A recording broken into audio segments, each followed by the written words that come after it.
Happy New Year! You there? Woo! Let's go.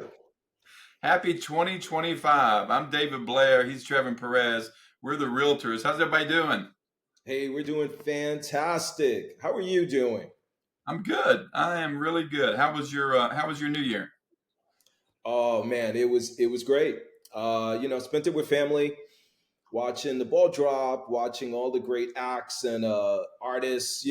Country stars, all the different stars that were singing that night. There was a lot of country stars on. It was fun. Yeah, A lot of yeah, food, too many drinks.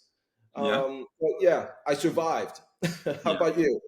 I did. We did the same thing. We bounced around to probably three different friends' houses. We started around seven or eight, and then we kind of had to make a choice at the second party. We had the choice of either leaving or we had to stay there through the ball drop through midnight, or we would have just been anticlimactic driving down the street to another person's house at midnight. So we celebrated with them, some good friends of ours, and then drove to the next spot as they were kind of wrapping things up over there, and got home way too late. Didn't have too much to drink. I had a few drinks, but obviously was responsible because I was on the road.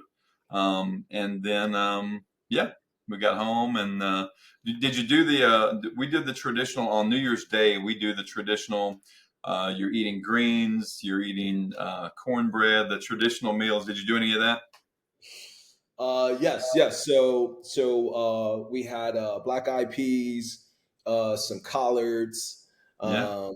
So yeah, we did. Our plate wasn't as impactful and big like yours. I mean, I think from your plate of food, it looked more like you and I should be siblings than just colleagues in a podcast.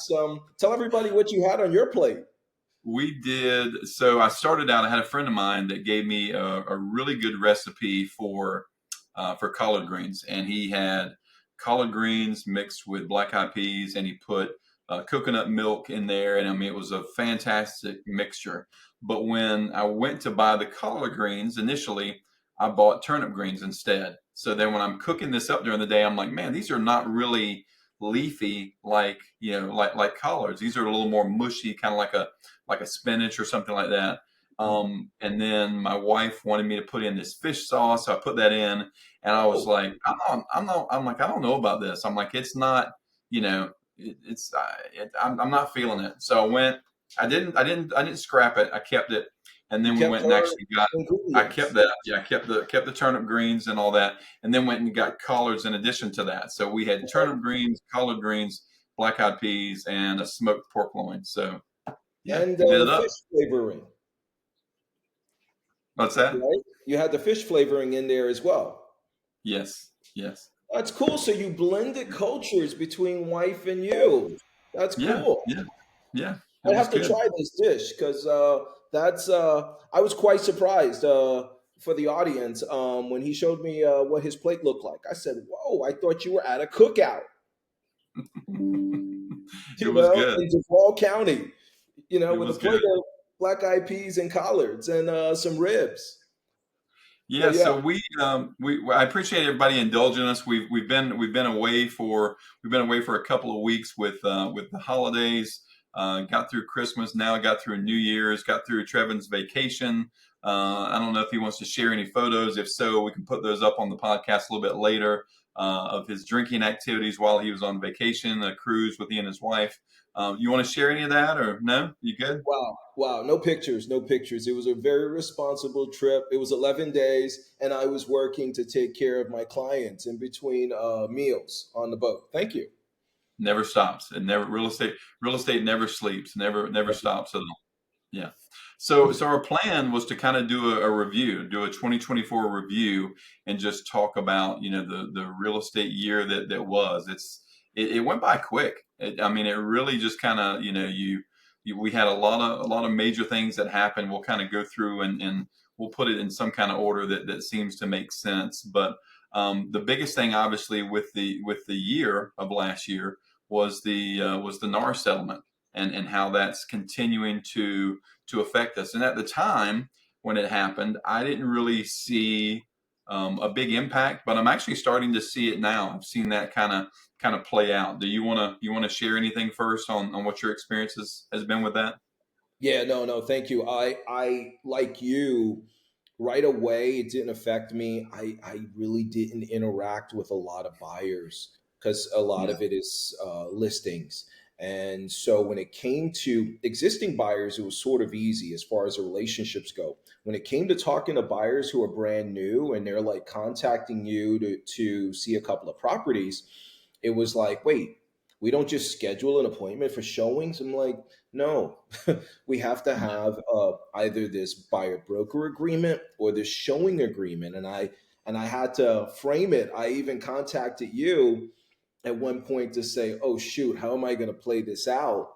Mhm. And it worked out because I said, I try to make it fun and lighthearted. I said, hey, the showing agreement is us going out on a first date. Yeah. You don't know if you like me, I like you, and if we're going to go study. So let's just identify a couple of properties and we put that on a showing agreement. You have to understand that there's a commission that's associated with my job. And for the most part, it's tied to you as the buyer. But make no mistake, we expect that the seller will pick it up Mhm. through their cooperative contribution, right, with their brokerage agreement. However, let's establish the showing agreement, right? Once we Mhm. get past that, let's do a buyer broker agreement because at this point, you like me, I like you. We're going to be in a little relationship here until we go all the way with the transaction, and that also entails there's no other realtors. We are Right. exclusive. Yeah. Yeah. I'm a one man agent, a Mhm. one buyer agent. That sounded weird. Don't Yeah. mistake that. Let's edit that out, please. But yeah, that's my two So cents. on the selling side of it, and we still, both of us typically do work with more sellers than we do buyers. So I think that's probably why we didn't see as much impact this past year as we otherwise would have. Mm, But we talk about it in our brokerage about how it's impacting negotiations, and I'm starting to see it now. I did a cost sheet the other day for a seller, and what I've started to do is separate it out, because before, if we were collecting, let's say it was 6%. It's an even 3-and-3 split. It's assumed you send the cost sheet over to the seller and say, okay, 3% on the listing side, 3% on the buying side, total of 6%. Um, Now, what I'm doing, just for transparency, is I'm just putting on there what we're charging. So if we're charging 2.5 at a minimum or 3%, I'm putting that on the seller side, and then I'll put in there in a special bracket buyer broker commission, and then I put a range of what that could be, and I do put in what I recommend. My minimum recommendation is really 2.5. I do see two, but I know that's been the point of contention, is that realtors make too much money. They're making too much on these deals. But there's really no increase if you go back to you know 10, 12 years when you were in the business, that long, when I was in the business when we first started out, that's been the same commission percentage for the longest time. It hasn't gone up. That percentage, that average of like 3% on a listing side, it didn't start at 3 and now it's up to 7 or 8. Where our increase comes in at is with the home sale, the price of the home. right. And ultimately we have a little control over that, not much. And when I say a little control, is that, obviously home prices continue to go up. We can impact that, I think, on the listing side by trying to get as much as you possibly can for your seller, that sort of things. But that's really the only impact that we have on it. But that fee has not gone up, so it's just really cost based on what the price of the house is. But what I'm seeing is that when I've separated that out, I'm starting to see sellers come back and say, "Well, what is that additional figure that you put in there?" And I said, "Well, that's the buyer side. You control that now. You control what you want to co-op on the buyer side. Do you want to pay them a 2.5, 3% commission? What do you want to pay them?" And I had one 2 weeks ago said, "Well, I don't want to pay them anything at all." So that's something that's going to be challenging. So then our job is to explain Okay, well, let's say you take that course of action and you don't want to pay them anything. Well, what happens then? Are they showing your property? Because if you're an agent and you're out, we're both out showing property, and you make that call and say, is your seller offering buyer agent compensation? And they say no, then you kind of have to make a business decision at that point, if you're going to show that property, and then also go back to your buyer and see if they have the ability to pay that. What I've done, and we'll get into that a little bit more as we talk about recent business, because I know we both just wrote a couple of deals recently into the new year that some of that came into play. Yeah. Is that it's going to be interesting on how that kind of goes forward, and people are really starting to kind of interpret that. I think back in August when it first happened, it was like, huh, what happened? And then there really weren't a lot of changes with it. But I think we're starting to see that now. Sellers are starting to see that and say, we don't want to pay, we don't want to pay that fee anymore. So, Yeah, yeah. I want to comment on some of what you said. I think the call sheet you reference, I would refer to that as a net sheet, right? That would yeah, be equivalent to exactly. what you're referencing. Mm-hmm. Okay, and just a net sheet for the audience is just total price of house minus all expenses. For a Right. seller, how much you're gonna take home, in your pocket, and then for a buyer, what do you have to pay, at Mm-hmm. the end of the day. And but the comment, the one thing that, so it's a surprise for buyers, and it was funny because luckily I was able to just Google the NAR lawsuit and just try to spend some time educating my buyers to say, hey, look, this is what happened. It's national, big, Mm-hmm. several $100 million lawsuit, right? It's a surprise to us all, right? And then they understood it at that point, but then the reality of seeing our buyer broker agreement and the verbiage, because there's a section in there that states you could be responsible for fees even if property is not purchased. Yeah. So just having to go through that, and this recent transaction we're talking about, they were saying, "Oh man, it's holiday. I'd really want to talk to my lawyer," and just Mm-hmm. having to walk back and explain, I'm not Wow. putting any extra bombs or fees in this, right? There's no retainer fee, no conditional termination fee on my part, Mm-hmm. was helpful. And then we had to, like I said, start with the showing agreement just to date. Even though I had a relationship with these people from a year ago, the relationship wasn't strong enough to get past that language of trust, right? They're thinking, man, you're going to try to hose me. And I'm like, there's no way we're going to force you, buyer, to pay us if you decide not to buy a house. It just changes the game and Mm-hmm. purpose of this. This is a relationship business, I'm going to lose this relationship. But the Yeah. bigger piece I'm surprised about, David, and get your thoughts on, it's the brokerage forms themselves that we're required to use. For Mm-hmm. example, we have two compensation forms in our library, the Florida Realtor Library. One says compensation from seller to buyer's broker. Right. And then there's another form that says compensation from seller's broker to buyer's broker. Mm-hmm. And I had an education call the other day with my transaction team. They're like, no, you used the wrong form, or that buyer used the wrong form for your seller. We have to, make some modifications. Mm-hmm. So it's like nobody still knows what we're doing. Are you noticing that? Yeah, yeah, a little bit as well. So, I mean, I think that I tend to, probably just because that's been my experience, to kind of go back to where it's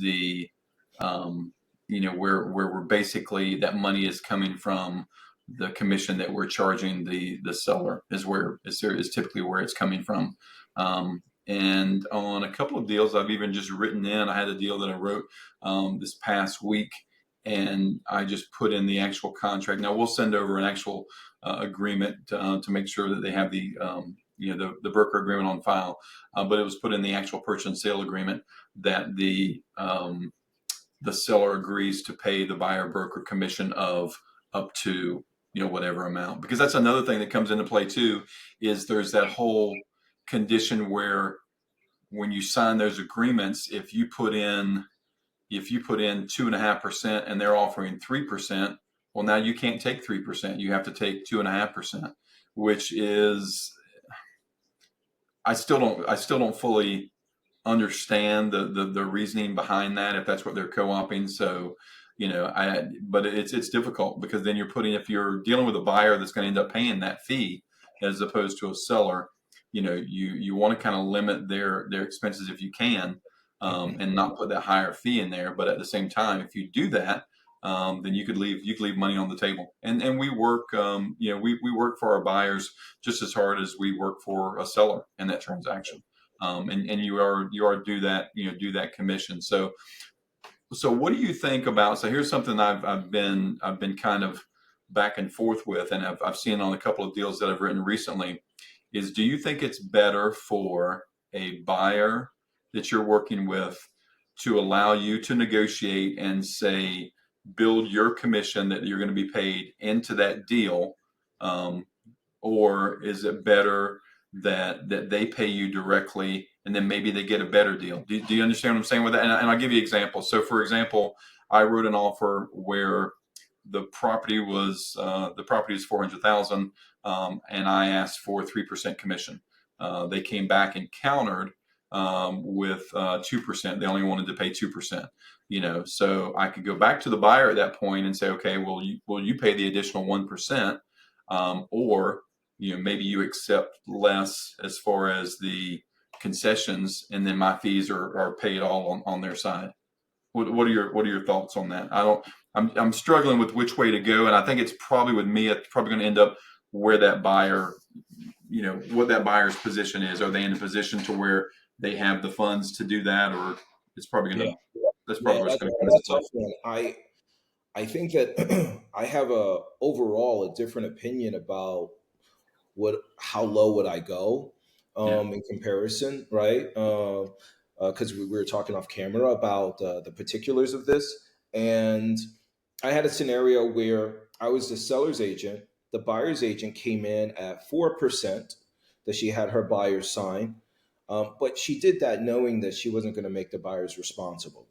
And in my case, with this seller, I had an agreement of 2%. And so, when we negotiated some of the terms, she wanted to come up or drop it to 3 or 2.5, the lowest. And I had to confront the agent and say, listen, given the circumstance, given how tight and in a negative capacity the seller is on selling this property, they're in a hole. I shared, I'm taking only two. You don't have anything available besides two. We can help you get two, or there's no deal, you Mm-hmm. know? And she Yeah. said, fine, right? But I think if I didn't confess and share and let her know, like, there was no other room in this deal to work this beyond those numbers, Mm-hmm. she probably would have pushed or tried to convince her buyers. Now, her buyers didn't have it at all. So she was taking that off the table. But I thought that was strange that she came in at 4. Now, she was Mm-hmm. a Zillow Premier agent. You got to justify that Zillow Sure. cost of being a Premier agent Yeah. too. But yeah, I'll tell you, in this recent one, my buyers, they allowed me to negotiate it. They didn't care, just as long as it wasn't an extra cost out of their pocket. They understood it was baked in, Mm-hmm. evidently, with the seller when they Mm-hmm. justify their numbers. So I like that approach better, personally.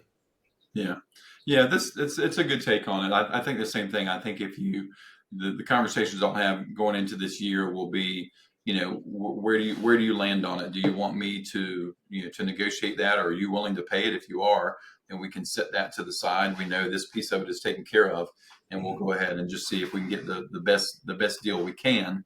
But then I have some buyers that say, whatever you have to do to earn your commission, do that. You can go ahead and do that. So you do need to have that, that conversation. I don't like the idea that you're standing in the way of a transaction. Yeah. And that kind of feels that way. I had that feeling this past week where we had agreed on price, we had agreed on concessions, and now the seller was sending back counter offers on the commission. So now I felt like a little like, okay, well, now it's just me. The buyers are happy. They're getting the concession they wanted. They're getting the price that they wanted. Mhm. Um, but now it's me, and I don't want to stand in the way of them being able to get that property. But at the same time, you could be faced with that in every transaction that you're in. And you just kind of have to make a business decision. I mean, I don't want it to sound greedy, but at the same time, I mean, how many of those are you going to slip by and say, okay, well, I don't want to stand in the way. I'll just go ahead and do this. Because as you said, depending on where that source of business comes from, there's a lot of, it's like an iceberg.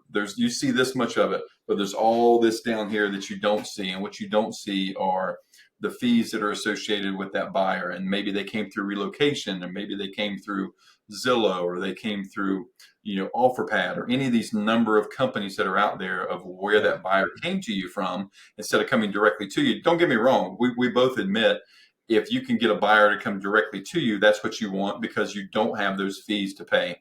But if a buyer comes to you, and buyers need to understand this, if a buyer comes to you through any of those other sources, an online source that they took a look at, a Zillow ad or anything else like that, there's a fee for that that's being charged to that agent. That agent is going to pay a fee for working, working for you. Right. So I don't think a lot of people understand those numbers They don't. at all.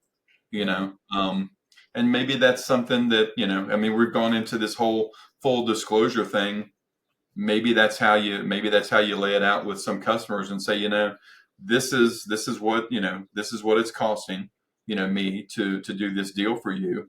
This is what we get paid, but this is what comes out of it. So they don't just think that, well, you're just getting 3%, and then that full 3% is going to you. Your broker has no share in that. Zillow has no share in that, because that's just not true or realistic. Yeah, Yeah.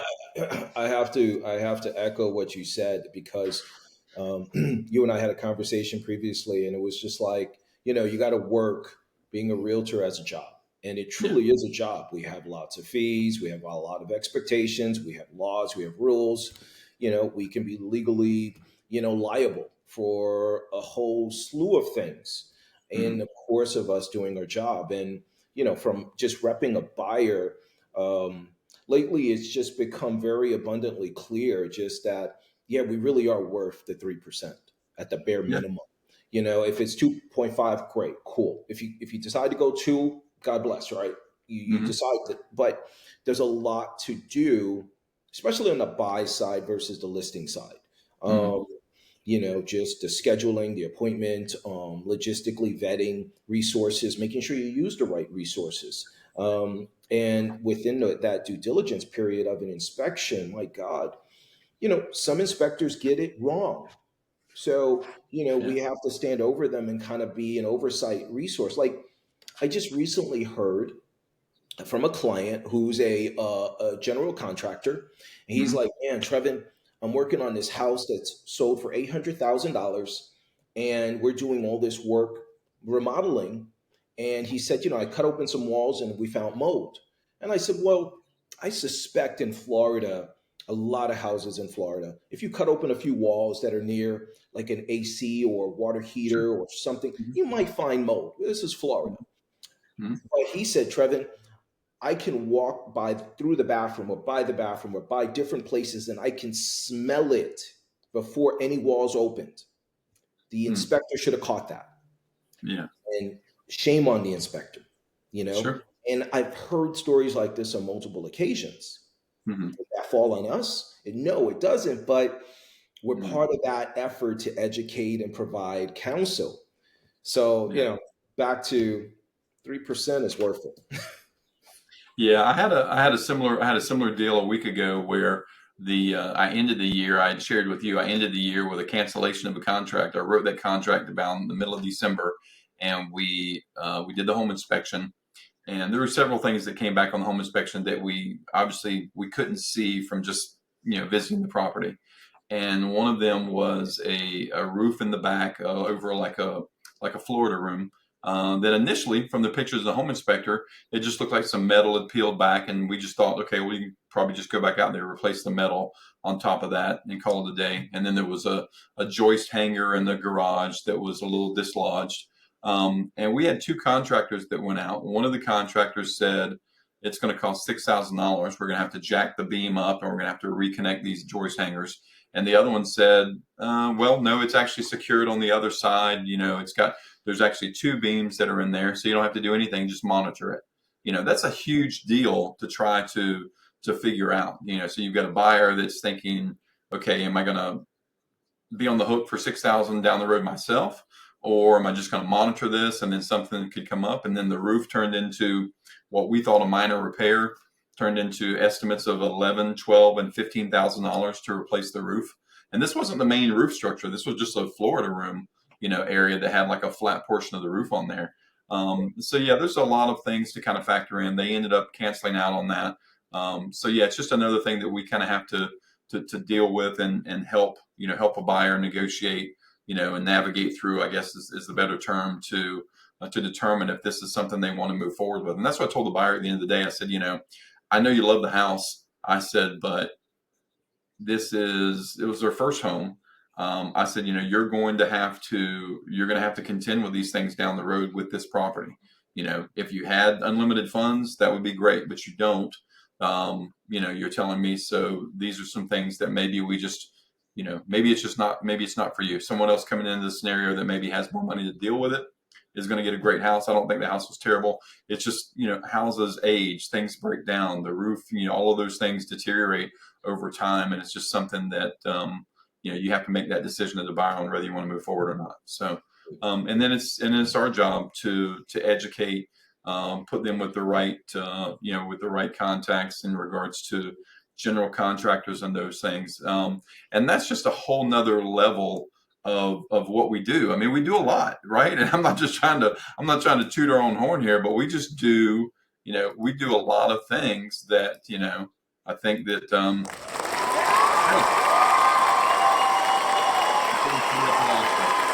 think we should really, you know what, Trevin, you did a great job. You negotiated that deal. You got us the house that we wanted.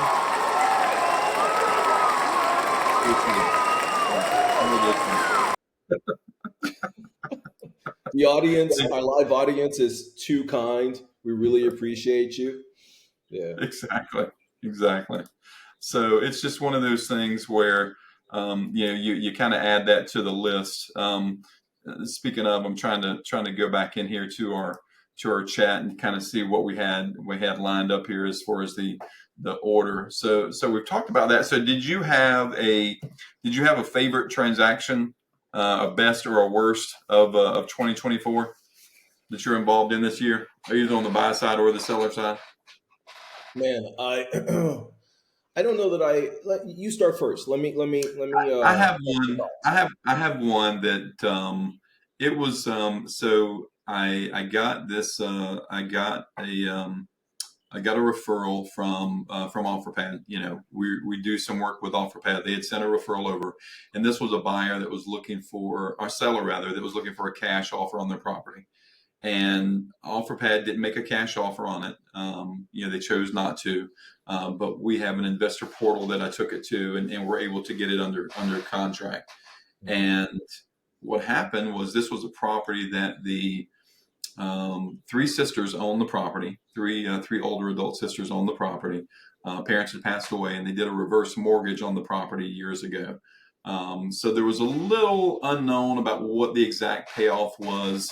It was almost like in a kind of a pre-foreclosure state. So we got a title company involved. Chad that actually was on our show, earlier in the year, did some digging and found out that, okay, well, this is where where it stands in regards to foreclosure. So we get under contract with this investor, and we get to closing, and we're given a new payoff, and the new payoff is $15,000 more than what they anticipated, and they were already at a break even scenario. Didn't have the money, didn't have $15,000 to come to closing. So we get that call on a Thursday, and then I call all parties. I call the buyer's agent, who was an investor, and I just told them, I said, they can't sell it. I said they're going to have to come up with an additional $15,000 to do that. And the investor called back, and this will show. This is kind of telling everyone where some of those investors' offers are, and where maybe they have a little more wiggle room than what they say they do. Is they came back and said, they've already ordered all of the supplies that they were going to do for renovation of this property. They want to go ahead and move forward with it, and they'll pay the additional 15,000. So it was a huge blessing for the seller. They were extremely happy. We adjusted some commissions, and I didn't really make anything, to speak of on that deal. But the great thing about it was the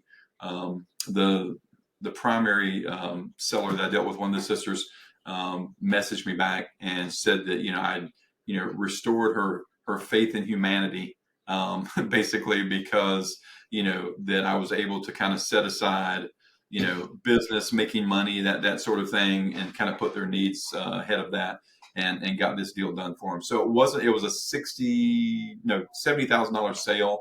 But it was actually one of my favorite of the year, because it was actually one that I was able to kind of help them in that process, because otherwise they could have been looking at a foreclosure. They could have owed additional money. There were a lot of ugly things that were going to occur with that property, and we were able to get it sold for them. So that was probably my best. That was my best of the year. And it doesn't. A lot of times, I think this is the time of year we're coming into where.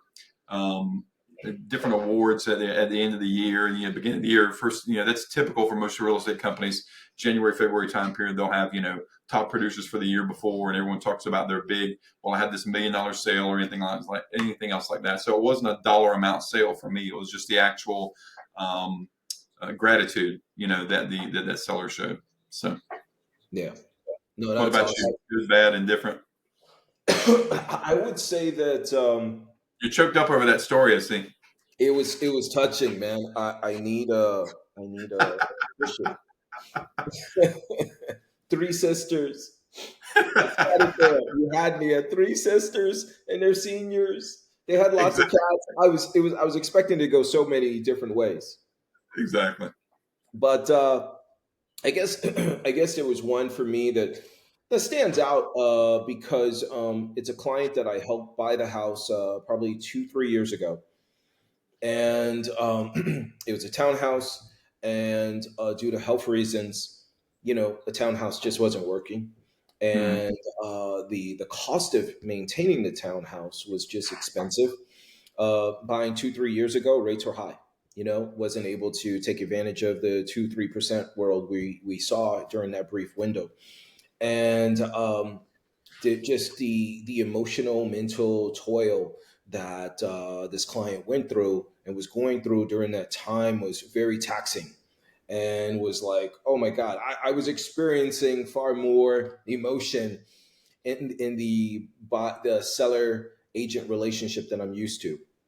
And Yeah. family jumped in and sort of coached me to stay on track, and Sure. try to keep my beams on, my distraction blockers from all the noise I was hearing from the emotion and the mental Yeah. toil. And surprisingly, with the way the market was going, there was probably like 5 to 10 listings sitting, Mhm. and I don't think I did anything magical in my marketing, right? I think a lot of agents give more pomp and circumstance to the marketing efforts. Did I go through some effort? Yes. Did I do some additional things? Yes. Did I spend additional dollars? Yes. Mhm. And luckily, by the grace of God, things worked out to the point that we were one of like, you know, out of 10, I think we were one of two that actually sold Mhm. within a Mhm. half-mile radius of this property for uh, just, I mean, above, I wouldn't say above ask, but it was a very strong price, like to the point where I estimated what the value was, and I Mhm. thought I thought 407 was good. Mhm. But testing the market, I was like, let's come down. I think we came down Yeah. to four, but Mhm. because of buyer concession, asking for, credits for closing, which made my seller just go crazy. She's like, Mm. I didn't get, any closing cost credit when I bought this house. What the heck, right? Yeah. But luckily, we were able to see the light together and plow through, and we were able to close. And I think we closed at 4:05. So Hmm. I was like, phew, just to be able to help this seller who's a friend, their Hmm. family is a friend. I felt a lot of pressure. Sure. I felt Yeah. so much pressure, like I was going to be disowned. To Yeah. the point, David, that on our closing, we went out for dinner as a closing, celebration, and I'm like, so are you okay with giving me a positive 5-star review? Hmm. If you're not, it's okay. Like, Yeah. let's not go there, right? And they're like, no, for sure, but it hasn't been done yet. And I just get a text today, Yeah. oh, you're going to see that review soon. Yeah, I'm working on it. And I'm like, are you sure it's going to be 5 stars? Like, if you want to Sure. curse me out, if you want to say whatever that's not super positive, that needs to Yeah. live on the internet forever, let's just have it out. Mhm. And Yeah. she's like, you don't trust me? And I'm like, of course I trust you. And I send the emoji of like somebody praying. So yeah, that was probably one of my best deals because it was quite a roller coaster. Yeah.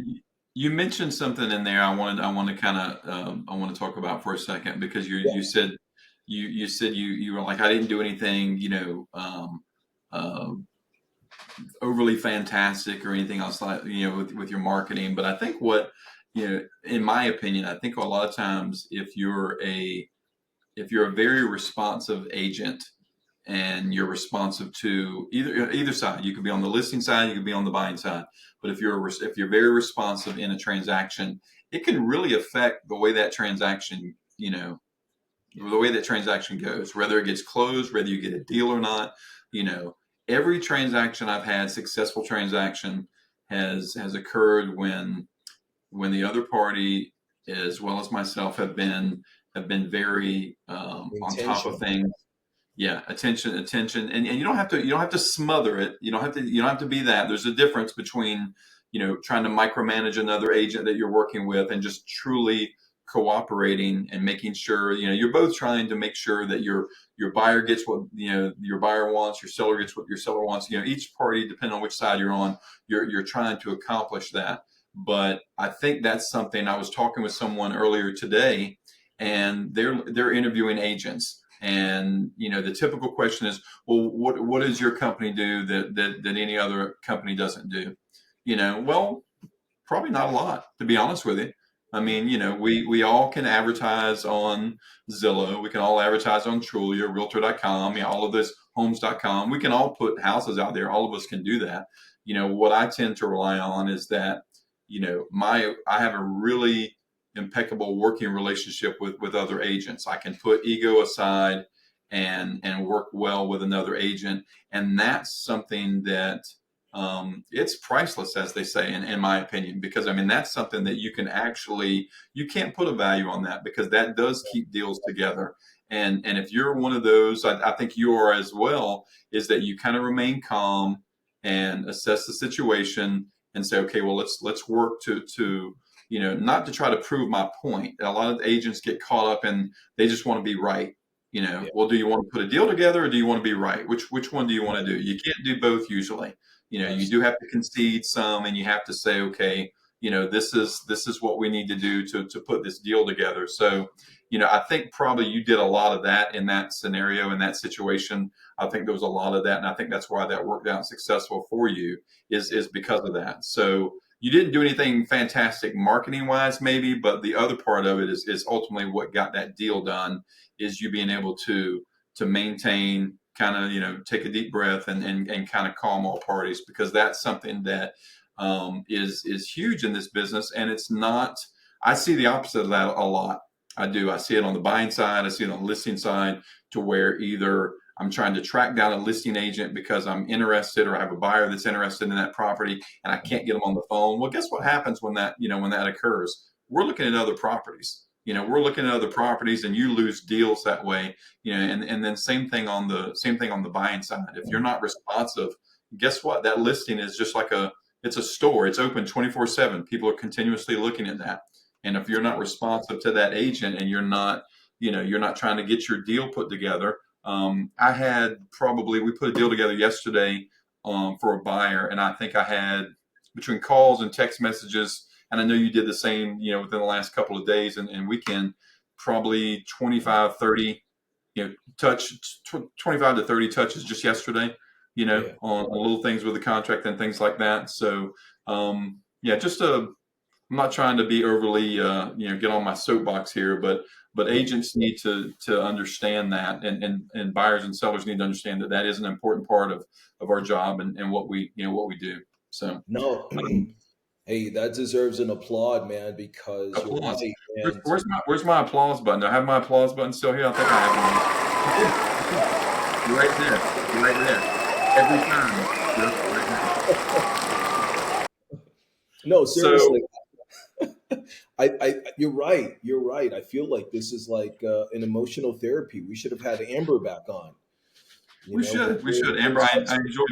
Well, we did that. Well, yeah. So we talked about, we had Amber on, we had Eddie on, we had Chad, we had a couple that we're still trying to work out logistics. But we're gonna on, I think we're gonna do that in the upcoming year. We both talked about that and the need. We'd love feedback from our audience out there of, who do you want to see? What do you want to hear us talk about? Yeah. Obviously, we talk about real estate, and you can only talk about, you and I had the conversation before we went on live today. You can only talk about rates so much. Rates do this. That's what they do. Yeah. We can talk about it constantly, but you can also look at any website out there and see what the rates are doing. So Right. yeah, give us some feedback on what you want to hear, and we'll be glad in the upcoming year to start Yeah. getting those topics on. Yeah. So last, I want to get back to that. Just wrap that up real quick here because I mentioned Amber because yeah, it was a therapeutic moment here for us, and I think you're right. I almost feel like that is the missing element for agent success, especially yeah, those who are struggling mhm, and they have that commission breath, yeah, and it feels confrontational sure, and like the deal I'm working on with this agent now, it's so smooth. We're like this. We're in harmony. We're mhm, still protecting each side, right, very yeah, aggressively. And a few nights ago, we had one moment where it was a little tense, mhm, and she acknowledged it when I commented my joking style that mhm, you can love or hate sometimes. I know personally, David. Uh, and she's like, "Oh, my bad." She explained what yeah, was going on. I'm like, "I totally hear you," but I said, "It's funny that you comment. I wanted to find this." I said, "Hey, no worries at all. Glad that we can be helpful and professional to one another." I said, "Our industry can stand more kindness among us." yeah. I said, "Good luck with your sales." I mean, it really does go a long way when we get empathetic with each other and what we're going through. And that's what Well, Amber was trying to tell you personally about supporting me, but you were in another state of mind and audience. I think he was venting a little bit in that episode. Check it out; it's there. yeah, go back to that episode, and I think it was some of my finer work, but go back to that episode. Next, So last thing here before we kind of talk about what we think is ahead for 2025 is cash offers dry, or are they drying up? We did a show, I think, one of the episodes we did a few episodes back, exactly was titled that, is "Are Cash Offers Drying Up?" And I'll throw out my 2 cents on that. I think they're not drying up, but I don't know right now who would accept a cash offer in the current market. Um, I just think that they're too low. But I think it's also dependent upon the kind of property. Now, if you have a property that needs a ton of work, a roof, plumbing, electric, flooring, all those things, and you don't have the ability to do those repairs, then maybe that's the route that you go, is an investor that can step in and buy that for cash. Because all of those things I mentioned can affect financing, and you can't get financing on that property, so you may have to go that route. But if you've got a property that's in good condition, and you've priced it accordingly, there's really not. a reason, I don't think, to take a 30% hit in what you could sell that property for, unless there's some really dire circumstances. What do you think? Yeah, I mean, I sort of agree. I'm working with an investor in a property that's 3 hours away, and they really want to get out. The renters had a death in the family, so the other spouse is moving out just due to that. They can't be in the Mhm. house, seeing that house and that their Sure. bedroom. Like Yeah. they lost their spouse, and so we're dealing with what are we going to do? We're doing clean out now and addressing any bills that they can still pay. Luckily, they're Mhm. getting help locally from sheriffs, from churches. Right. They get the family who's left established somewhere Mhm. else. I'm heading out there on the 11th of January Mhm. with a colleague to help them with whatever's Mhm. left. And we Mhm. understand, she's not paying rent anymore. She's down. Right. She was month to month anyway. Mhm. And, something like that would have been a perfect property to sell to an open door offer pad. Sure. And Yeah. their initial numbers were okay, you could swallow it. It was almost like a loss. But Mhm. after their net, they wanted in this deal for the investor to go 20 grand in the hole just to do the transaction. And it just wasn't logical because the list price for the property is 275, and the Mhm. net, after all was said and done, they needed to walk away and have a mortgage paid for 200. So you're telling me this property that was remodeled, you got to erase $75,000. Even if you quoted it at 40,000, okay, so 40,000 from purchase, all your closing fees, and your incidental fees for if thens, 40 grand. That's not Yeah. that's insane. So really sad. I'm sure it'll pick up as the market improves, but just sad job on the cash offer companies. I feel like Yeah. they're missing their purpose now. Well, I think that, I think one of the upcoming shows that I'd like for us to do is to actually, we've talked about the cash offer. I don't know that we've really done a deep dive into the actual process of what's behind that with some of these companies, and what happens when there's what they call a renegotiation of what that initial offer was that comes in after they do an inspection, and where some of those offers can land, because they all those companies have fees. It can be anywhere between a 3 to 5% fee of what they actually charge, to basically remarket that property later on. So they do charge those fees that are in there, which that in advance. It's not a hidden fee, Right. so it's not a gotcha. You know what those fees are when the offer comes in. But what I don't think a lot of people prepare for is if there's an inspection that's done and that company deems that maybe we didn't address this, or we just feel that we just need a further reduction, what their options are at that point. I know that even when I was with OfferPad, it's a tightrope that you walk on some of those transactions. But I told a seller up front, I said, you can counter, you can send a counter offer. I think a lot of times they think because it's a company, it's an entity that that you're stuck with that. You have to take that. So I think we probably need to put some good content out there on if people are going to go that route, how to do that. Because I think, in my opinion, I'd like to get yours. Most of these companies that go out and they assess a property, I think, have a good idea of what they need to do to renovate that property. So to come back with an inspection, unless it's something major, that you didn't see, mold issue or things like that, for them to come back and ask for some of these huge adjustments after, I think that the sellers need to know how to negotiate that. Wouldn't you agree? Yeah, I do. I think the bigger reason for the big dips in their pricing is simply the market. Yeah. Like in this case, this property I'm referencing that's 3 hours away, everything Hmm. is sitting, everything is selling slower, and they're trying to estimate for more months of mortgage payments that they have to pay.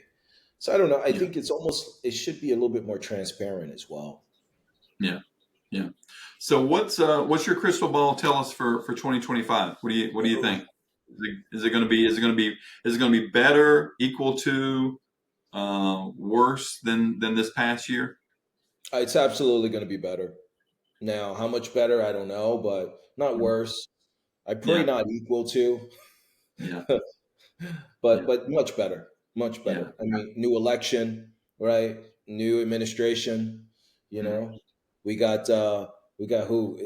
Elon Musk in some political power. Some say President-elect Elon Musk. He's gonna Yeah. Teslaize the market. You know. Yeah, I agree. I do think better. It'll be interesting. This is the time of year that you start to see buyers that maybe we talked about it, quite a bit over the last couple of months. Buyers that have kind of put things off on hold during those holiday, that November December month. Should be out in full force. Looking again. It's not spring yet. Obviously, spring is one of our more popular times, but I think we placed an offer on a property, got it accepted for a buyer this past weekend, and from what the listing agent told me, there was a lot of activity on that property. I think it was probably on the market for about 30 days. It had actually gone under contract and fell through for a default on a previous buyer. Didn't have anything to do with the home itself. Yeah, so I think things are trending in the right direction. I think inventory is still low. I think. When I pull up certain areas to do comps, I did a comp on a listing this morning, and there's just not a lot. There's not a lot of inventory that's out there. It depends on the area, I think, but for the most part, I'm not seeing a glut of inventory that has to be sold off. New construction, I'm starting to see some things with new construction as far as some of their inventory, some of the adjustments they made. So that'll be interesting to see, because I do know that there's a lot of, at least in my area, there's a lot of homes that were scheduled to be completed within the next 30, 60 days. So it'll be interesting to see as that gets released into the market what kind of trickle over effect it has on resale. Yeah. Yeah. Yeah. So we got it. We both agree it's going to be a better market. Yeah, If you're a definitely. buyer, be ready to jump in the market. Contact your lenders. Get pre-approved. Contact David and I. We can help you with referral in any state in the country, and just reach out to us as far as information, because information is power. And it's funny, until we started doing these podcasts did I realize the level of information about this process that we can just regurgitate and just flip through on an hour by hour basis, for the sake of these conversations. So besides our resources and our assistance of just getting other people into the audience around us as well. It's just a great collective brain pool of resource and intel. So we hope that you come along with us for this great upcoming season of 2025. Yeah, yeah. Thank you for tuning in to 2024, our podcast. This was our first year. We started. When did we start this? We started in the first quarter of the year, I think, or second quarter, maybe. Maybe, man, we got to Yeah. find out. Yeah, maybe the second quarter, but I appreciate everyone the feedback that we've gotten for tuning in, subscribing. Continue to subscribe, continue to like, email us. We've got all of our contact information through YouTube. Reach out to Trevin, reach out to myself, and let us know what you'd like to hear on the show this upcoming year. And that's all I've got, buddy. What about you? Hey, I think we're going to do some new and exciting things for the audience, as we talked about, as we dynamically explore changing the landscape of how we do this content. So I'm excited for some of the episodes to come moving forward. So I think we'll be even more so competitive to like some of these big names that are out here. The Real Orlando, Pozak Group, we're coming for you, even though he has like a 40 person team. He's huge, but I'm Yeah, such a fan of their content. And yeah, I'd love for us to start blending some of that activity into how we talk through stuff. So yeah. we got to work on our technology, but stay tuned. Okay. All right. Take care. See ya. Later.